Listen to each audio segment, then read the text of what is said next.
Les professionnels qui étaient cela, les gars, ont été pénalisés parce qu'elles ont fait des doubles shifts. Il n'y avait personne pour les remplacer et elles avaient besoin d'eux pour des raisons physiques et psychologiques.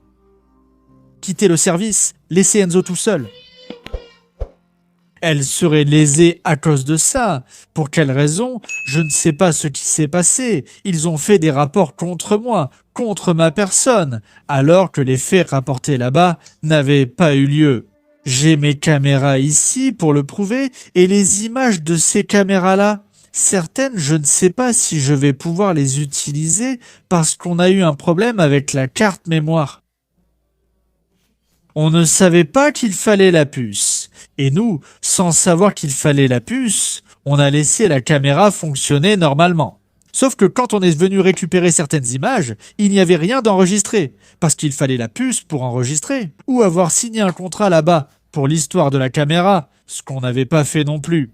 Très bien, on a mis la puce à partir de là, et on a beaucoup d'images, et pour celles qu'on n'a pas pu récupérer, on en a des morceaux, mais pas en entier, parce que, en fait, l'image complète n'a pas été enregistrée.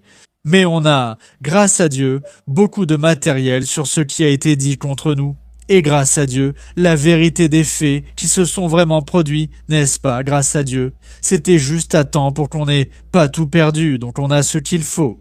Donc en fait, les filles qui d'une certaine manière ont créé cette situation en disant des choses qui ne se sont vraiment pas produites. Grâce à Dieu.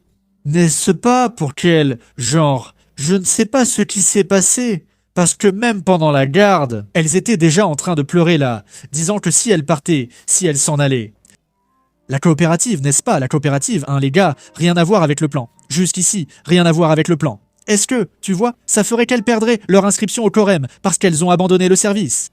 Elles n'étaient pas en condition de rester, c'est clair, hein. Elles n'avaient pas les conditions pour rester. Comme je l'ai toujours dit et je le dis, je ne peux pas rester coincé ici. Si madame veut partir, il n'y a pas de problème. Je ne peux pas laisser le portail fermé. Je ne peux pas non plus venir vers vous et dire « Partez avec mon autorisation ». Ça, je ne l'ai jamais fait. Elles partaient volontairement, tout allait bien, personne ne les retenait et elles sont parties. D'accord. Mais des rapports ont été rédigés disant qu'elles sont parties à cause de mes agressions. L'une d'elles a évoqué le manque de chaises, alors qu'il y en a une, ainsi qu'un fauteuil. J'en ai déjà parlé plusieurs fois. L'une a affirmé que les conditions n'étaient même pas réunies, car elle buvait de l'eau du robinet 24 heures sur 24, sans eau fournie. Pourtant, la fontaine à eau était là, tout le monde le sait. L'une d'elles est restée je ne sais pas combien de temps sans utiliser les toilettes. Les toilettes sont ici, qu'on n'avait pas de toilettes à fournir, les toilettes sont ici. Exclusivement pour elle, entre autres choses. Alors, qu'est-ce qu'elles ont dit à mon sujet? Donc, tout cela, ce sont des choses qui ont été faites. Donc, contre moi, n'est-ce pas? Comme je l'ai dit lors de l'audience, ils ont essayé de retirer le service d'Enzo à travers un document fait par un infirmier qui n'était pas la personne appropriée pour faire ce document. J'ai plusieurs rapports médicaux, de la part du médecin, de la mutuelle de santé, disant qu'il a besoin du service, tout comme les médecins qui s'occupent de lui, n'est-ce pas, de l'hôpital universitaire. Dans le domaine fédéral, plusieurs rapports indiquent qu'il doit être soigné à domicile, sans nécessité d'hospitalisation ni indication clinique pour cela.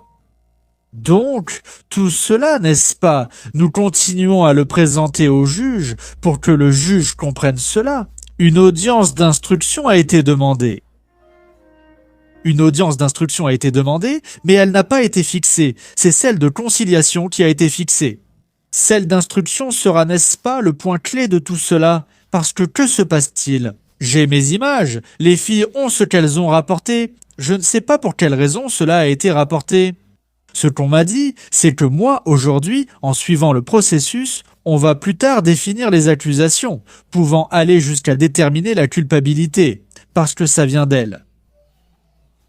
Ah, un accord a été conclu, et le service va reprendre, et rien de tout ce qui a été fait contre moi ne sera pris en compte. Tout est terminé. Alors je veux clarifier les faits, montrer ma vérité et me défendre des accusations portées contre ma personne. Donc, je dois aller à l'encontre des filles. contre les filles, n'est-ce pas, qui ont déjà souffert de cet abandon pendant le service, qui n'ont pas été remplacées, qui ont subi un grand préjudice psychologique sans savoir qui allait venir les remplacer, ni quand cela allait arriver. Et elles ont eu cette attitude que je n'arrive pas à comprendre, mais je veux que Dieu leur accorde la paix. Jamais je ne vais m'en prendre à une personne qui s'est battue pour suivre une formation, pour obtenir une autorisation d'exercer, n'est-ce pas, pour pouvoir exercer cette profession, et que j'aille là-bas et... Vous savez les gars, à cause d'autres personnes, comme les coopératives, les mutuelles de santé, nuire aux filles qui ne devraient pas être pénalisées. Ni Enzo, ni elle ne doivent être pénalisées, parce qu'elles ont déjà été pénalisées avec cette garde, n'est-ce pas, qu'elles ont eue ou elles n'ont pas été remplacées. Enzo est pénalisé par le manque de prise en charge. Donc ça donne à réfléchir. Et l'option que j'ai aujourd'hui, n'est-ce pas, de poursuivre les filles, n'affectera en rien la mutuelle, ça ne résoudra en rien la situation. Donc, c'est très difficile, c'est une décision vraiment difficile, n'est-ce pas, parce que je pense que les filles ont déjà souffert avec cette situation. C'est la mutuelle qui a le devoir de fournir le service, de respecter ses engagements, et elle ne le fait pas. Et qui va être lésé ? Les filles. Pourquoi ? Parce que la mutuelle sait ce qu'elle fait, n'est-ce pas ? Elle sait ce qu'elle fait. Simplement, elle demande un rapport. Alors les filles font comme elles veulent, mais quand il s'agit de la responsabilité du rapport qui a été rédigé, la mutuelle n'est pas coupable, non. Ils présentent le rapport comme argument pour suspendre la prise en charge du garçon. Ce rapport a été présenté. Ensuite, il allait présenter des documents médicaux qui ne sont pas cohérents, qui ne valent rien, Le professionnel n'avait pas les compétences techniques nécessaires. Maintenant, si les filles ont menti contre vous, c'est leur problème. Ce sont elles qui doivent s'expliquer sur le mensonge qu'elles ont inventé. C'est-à-dire, ils sont déjà en train de rejeter sur les filles ce qui a été présenté contre moi. Mais qui a présenté ? Ce sont les filles qui ont présenté. Les filles savaient-elles qu'elles allaient faire un document qui pourrait leur porter préjudice plus tard ?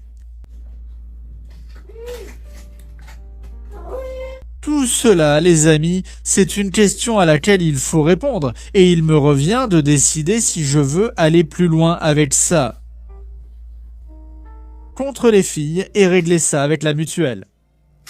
Ou poursuivre la mutuelle. Poursuivre la mutuelle et déterminer, les amis, qui est le coupable de tout ça ? Qui a fait cette méchanceté ? Qui continue à soutenir ce mensonge, ces arguments ? Ils disent simplement que je n'autorise pas qu'on emmène Enzo à l'hôpital. Quand l'équipe arrive ici, j'ai plusieurs vidéos ici, quand l'équipe arrive et dit que ce sera autorisé pour emmener Enzo à l'hôpital, je dis « D'accord, expliquez-moi juste ce que c'est, qu'est-ce qu'il a ? Qu'est-ce qu'il est en train de traverser en ce moment pour aller à l'hôpital ?» Parce que, selon ma compréhension, vous emmenez à l'hôpital ceux qui en ont besoin, ceux qui sont dans l'urgence, ceux qui sont dans une situation nécessitant d'aller à l'hôpital. Là, il y a déjà une contradiction dans la situation. Nous sommes juste là pour le transporter. On nous a envoyés ici pour venir le chercher. Voilà, voyez ce qu'il a, ce qu'il est en train de traverser pour aller à l'hôpital. Alors ils appellent un de leurs médecins, du centre probablement. Et à partir de là, ils indiquent dans quel état est Enzo. À ce moment, les paramètres, tout est vérifié, puis ils partent en remerciant. La vie continue, puis un autre jour, ils sont de retour ici, et papa est là à se battre. Regardez ça, les gars, regardez ça. Papa se bat. Eh oui, les amis, donc c'est ça, papa. Je vais essayer de réfléchir un peu plus, de méditer, d'attendre encore quelques jours, on a 15 jours pour analyser tout ça, et aller de l'avant, et à partir de là, je vais décider comment on va continuer. Si je vais continuer la procédure contre la mutuelle, ce qui est très probablement ce qui va se passer, je n'ai pas l'intention d'arrêter la procédure contre la mutuelle. Et donc, rien ne se passe. Et tout ce que j'ai acheté, l'argent, je l'ai perdu. Tous les efforts que je fais ici, grâce à Dieu, pour me battre pour mon fils. Ça, c'est facile, l'amour du cœur, mais c'est leur responsabilité. Et ils vont s'en sortir, comme toujours, n'est-ce pas ? Comme les gentils, les filles, comme elles ont fait le rapport, n'est-ce pas ? pour moi, mais c'était les filles, c'est leur faute, ils n'ont rien à voir avec ça. Et c'est moi qui dois me débrouiller, si je veux aller plus loin, définir, clarifier les faits. Contre les filles, contre la coopérative, n'est-ce pas? Dans ce cas, ça peut aller jusqu'à la coopérative, mais pas contre la mutuelle de santé, qui n'a rien à voir avec ça. Regardez les amis, la mutuelle de santé a suspendu le service, mais qui est responsable? Avant, c'était la faute du père, n'est-ce pas? Ouais. Allons, il faut définir ça. C'est très important, c'est vital pour Louise. Qu'on décide, les amis, ce qui va être fait à partir de maintenant. Ceux qui ont aimé, les amis, aimez et commentez, partagez, et allons soutenir cette famille, unissons nos forces avec ce père. Comme ça, les amis, on pourra clarifier tous ces faits et il ne manquera rien. Pour ces enfants qui ont vraiment besoin du combat de ce père, ils en ont vraiment besoin. Que les entreprises qui fournissent le service fassent ce qui est juste, qu'elles ne laissent pas dévaloriser le service qu'elles doivent rendre. Merci beaucoup et menons ce combat ensemble. Rios são claros, é uma luta de vida.